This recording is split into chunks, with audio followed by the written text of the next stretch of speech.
بسم اللہ الرحمن الرحیم۔ السلام علیکم خواتین و حضرات، کیسے ہیں آپ کے موڈ کیسے ہیں، آپ کے مزاج کیسے ہیں؟ میں آپ کا ہوسٹ و دوست ارشد بھٹی ہوں۔ آن ایئر ود ارشد بھٹی میں آپ کو خوش آمدید کہتے ہیں۔ خدا رب کریم آپ کو خوش رکھے، سلامت رکھیں، ہنستا مسکراتا رکھے۔ اللہ رب کریم آپ کو آسانیاں عطا فرمائے اور آسانیاں تقسیم کرنے کی توفیق عطا فرمائے، آمین ثم آمین۔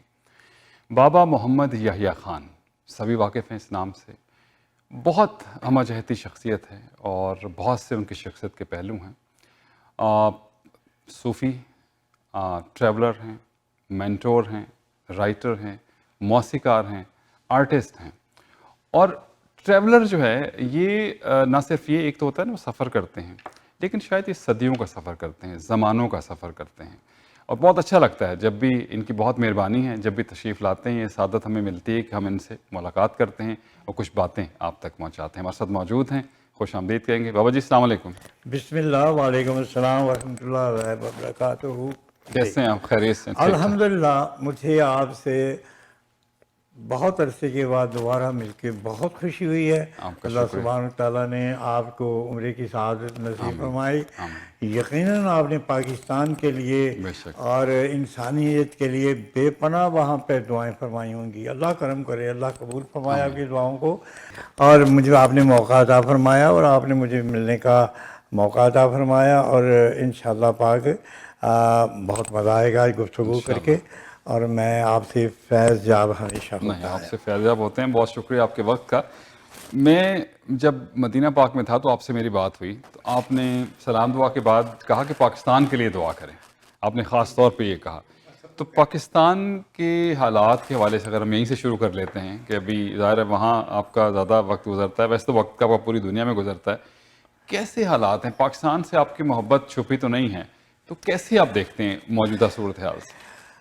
شاہ صاحب، میں ان خوش نصیب لوگوں میں سے ہوں اور یادگار افراد میں سے ہوں جنہوں نے اپنی آواز کو، اپنی قوت کو، اپنی صلاحیتوں کو اس وقت کے لحاظ سے، اس عمر کے لحاظ سے بھرپور جن کا استعمال فرمایا۔ میرے سروں پہ بڑے بڑے برگزیدہ جہاں دیدہ بزرگ تھے جن کا تعلق بیک وقت سیاست سے بھی تھا اور انسانیت سے بھی تھا، دین سے بھی تھا، اور ان تحریکوں سے تھا کہ جو انسان کی بقا کے لیے موجود ہیں، کام کرتی ہیں۔ میں نے ان بزرگوں کی آنکھیں دیکھیں، ان کا ساتھ دیکھا، ان کے پاؤں کو ہاتھ لگایا، ان کو یہ پاکستان میں نے خود بنایا اپنے ہاتھوں سے۔ مجھے ایک بات یاد ہے، الحمدللہ ہمارا یہ خواب پائے تکمیل تک پہنچا اور آج ہم اس پاکستان کے اندر موجود ہیں۔ افسوس، اور بہت افسوس کے ساتھ اور انتہائی دکھ کے ساتھ مجھے یہ کہنا چاہتا ہوں کہ یہ پاکستان وہ پاکستان نہیں ہے جس کا ہم نے خواب دیکھا تھا۔ لے کے رہیں گے پاکستان، پاکستان کا مطلب کیا، لا الہ الا اللہ، لے کے رہیں گے، تو ہمارے حلق سوکھ جاتے تھے یہ نعرے بازی کرتے ہوئے۔ آج وہ پاکستان ہمیں کہیں دکھائی نہیں دیتا کہ جس کے نعرے ہم نے بلند کیے۔ قائد اعظم سے میں ملا، جتنے بھی حریت پسند ہمارے اکابرین تھے ان سب سے میری ملاقاتیں رہیں، لیکن میں بڑا بریلینٹ اور بڑا نوکدار اور بڑا سمجھدار اور بڑا آگے بڑھ کے بات کرنے والا بچہ تھا۔ چھوٹا سا تھا لیکن اقبال کا کلام زبانی یاد تھا جس میں وطنیت، ہندوستانیت سے مراد یہ ہے کہ اس کو ہم ملا کے یہی کہتے ہیں کہ وہ علاقہ پورا ہندوستان ہی کہلاتا تھا۔ اینی وے، تو یہ ہے کہ سارے کام ہوئے، ہر چیز ہوئی، لیکن آج وہ چیز ہمیں دکھائی نہیں دیتی۔ میں پاکستان میں زیادہ تر رہتا ہوں، وہ میرا سارا سیٹ اپ باہر ہے، لیکن پاکستان میں چونکہ میرے آبا اجداد کی قبریں ہیں، وہاں میرا خاندان ہے، وہاں میری گلیاں ہیں، میرے بازار ہیں، میرے مینار ہیں، میری مسجدیں، میری پارکیں ہیں، تو میں پاکستان جا کے بڑا خوش ہوتا ہوں۔ لیکن آج پاکستان میں میں بھی محفوظ نہیں ہوں، آپ بھی محفوظ نہیں ہیں، کوئی بھی محفوظ نہیں ہے۔ پاکستان میں کوئی عورت باہر نکل نہیں سکتی، اگر بد نصیبی سے اس نے اپنے کان میں کوئی سونے کی مرغیاں پہنی ہیں یا کوئی اسے ناک میں، موٹر سائیکل والا آتا ہے